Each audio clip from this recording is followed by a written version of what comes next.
Okay, I'm going to finish this set with what is considered to be the oldest trick in magic. I tell you, these cups are solid gold, but I don't think you'd buy it this time. Uses 3 balls and 3 cups. That's 1, 2, 3 cups, and 1, 2, 3 balls.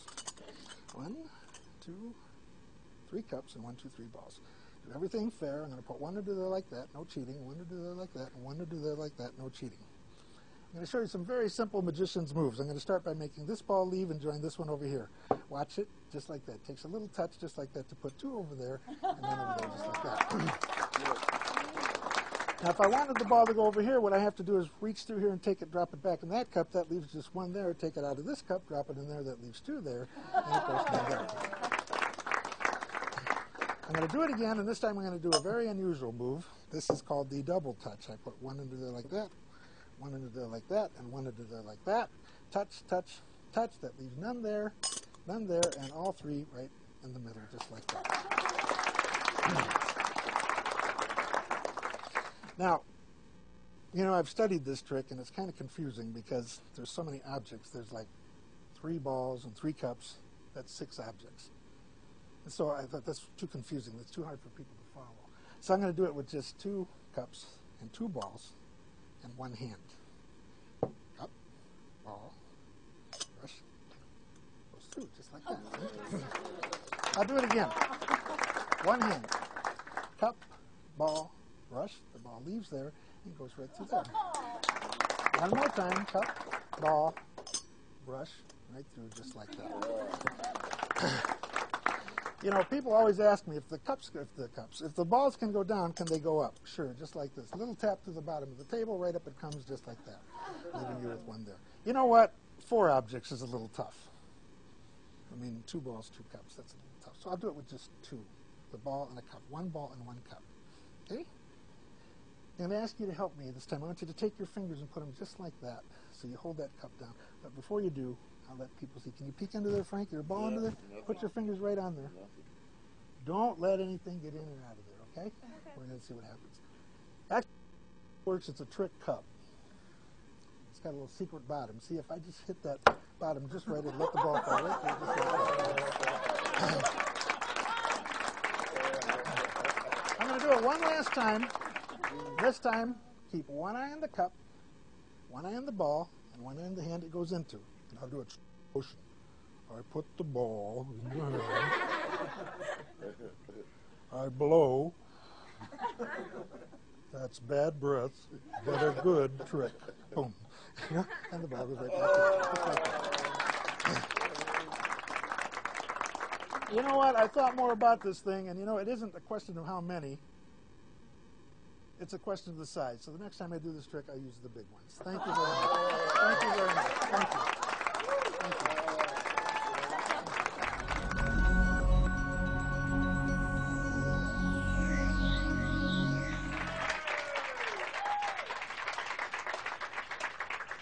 You've heard the expression, it's the oldest trick in the book.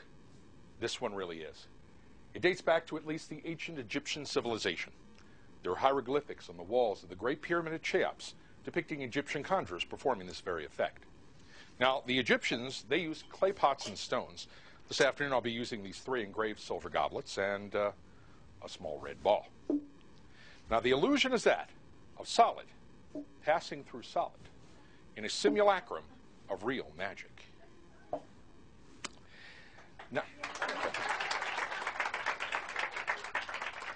from the Egyptians, we move on to the Greeks and the Romans. Now, in the Roman civilization, it wasn't done as entertainment. It was done as a wagering game. It was actually the precursor of the old 3-shell game. You know, the one with the 3 shells and the pea? In this version, the peas are a little bigger. But the game is still the same. The operator would secrete the ball beneath one of the cups, mix them vigorously around the table, and ask one of the onlookers to place a wager and guess under which cup the ball reposed. Which cup do you think the ball is under? Cup number 1, cup number 2, or cup number 3? The choice is yours. Cup number 2, let's have a look. Good guess. Fortunately for me, you had not placed a wager. Now, it was several hundred years before it came back into the realm of entertainment. And when it did, it was performed in a way more closely resembling that which we see today. That is to say, with 3 cups and 1, 2, 3 balls. I hate to see people lose. Yeah. As we move into the 1700s, we had magicians like Isaac Fawkes and Matthew Buchinger. They would take the ball invisibly with the tip of the wand from beneath the center cup, give it a little squeeze, causing the ball to vanish from beneath the center cup and appear under the cup on my left-hand side.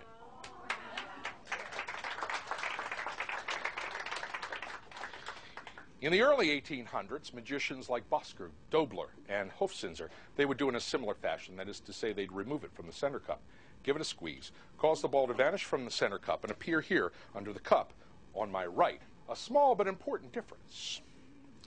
Now, as we move into the later 1800s, we have magicians like Bertram, Chapiter, and Mellini.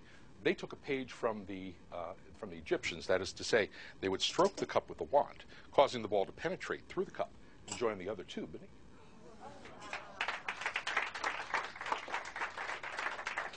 Now, there is one particular magician I left out of this time period, probably the most important of all. In fact, probably one of the most important in the entire history of magic.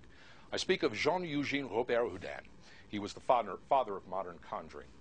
Robert Houdin did do the cups and balls. In fact, his routine survives in print to this day.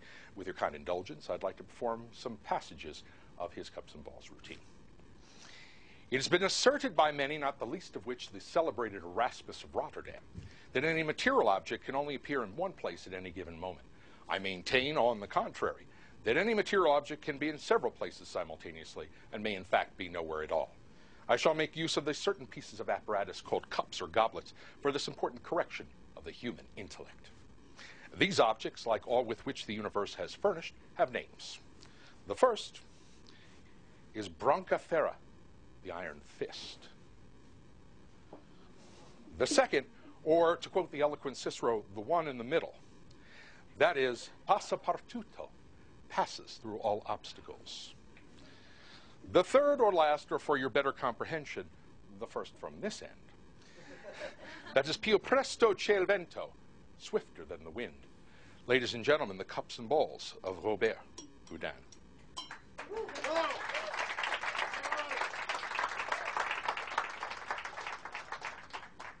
As we move into the 20th century, we find many great cups workers. In the beginning of the century, we have magicians like Rossini, Pop Krieger, and Fred Keating.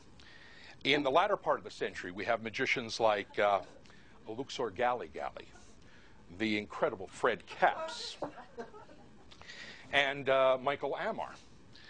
But the greatest of them all was the Professor, Dave Vernon. Now, when I was a young man in 1968, I went to my first magic convention, and the featured performer and lecturer was Dave Vernon.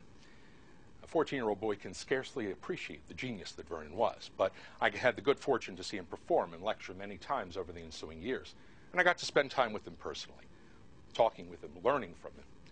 This routine, in essence, is Vernon's routine for the cups and balls. And the professor always believed that every good cups and balls routine should have a big finish. And so, this one does. Thank you.